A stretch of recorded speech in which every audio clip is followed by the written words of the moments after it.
শ্বশুর শাশুড়িকে বৃদ্ধাশ্রমে পাঠিয়ে তাদের ছেলের সাথে আবার তাদেরই বাড়িতে বেশ ভালোই রাজত্ব করছি আমি। এই মন মানসিকতা নিয়ে কিছু মানুষ আমাকে কমেন্ট করে। আসলে এতটাও ছোট মন মানসিকতার মানুষ আমি নই। আমাকে দেখে হয়তো তোমাদের মনে হতেই পারে বা আমার কথাবার্তার জন্য তোমাদের এমনটা মনে হতেই পারে, কারণ আমি লুকোচুরি না করে স্পষ্ট কথা বলি। যেটা আমার সাথে হয়েছে শুধুমাত্র সেটা আমি তোমাদের ভিডিওর মাধ্যমে শেয়ার করেছি। আমার শাশুড়ি মার সাথে আমার খারাপ সম্পর্কের কিছু কথা আমি ভিডিওর মাধ্যমে শেয়ার করেছি। যেটা বলেছি সেটা একেবারেই সত্য, সেখানে কোনো মিথ্যে নেই। আর তার ভিত্তিতে যাচাই করে অনেকে আমার ভবিষ্যতের কথাও বলে দিয়েছে, আমার ভবিষ্যৎটা কি হতে চলেছে।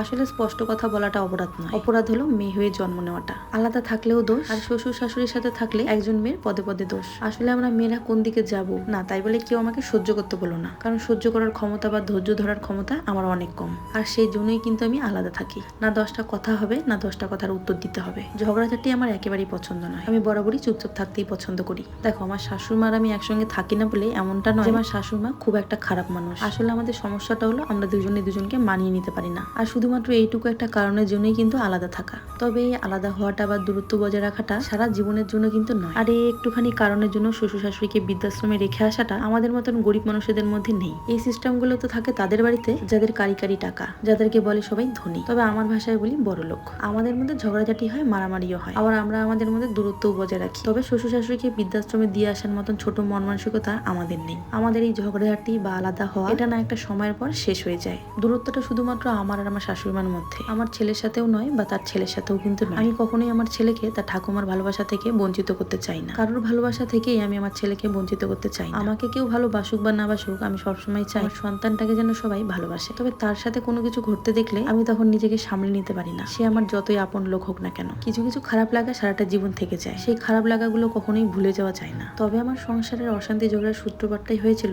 অভাবের থেকে। তাই আমি মনে করি অনেক পরিশ্রম আমাকে করতে হবে, আর তার সাথে অনেক টাকাও ইনকাম করতে হবে। আর সেই টাকাই হয়তো পরবর্তীতে আমার এলোমেলো সংসারটাকে জুড়ে দেবে। আমি কিন্তু এখন পুরো সংসারের দায়িত্ব নিজের কাঁধে তুলে নিয়েছি। তবে শুধুমাত্র আমি একা নয়, আমার পাশে আছে আমার বর। আর সে পাশে আছে বলেই হয়তো এত দূর আসতে পেরেছি।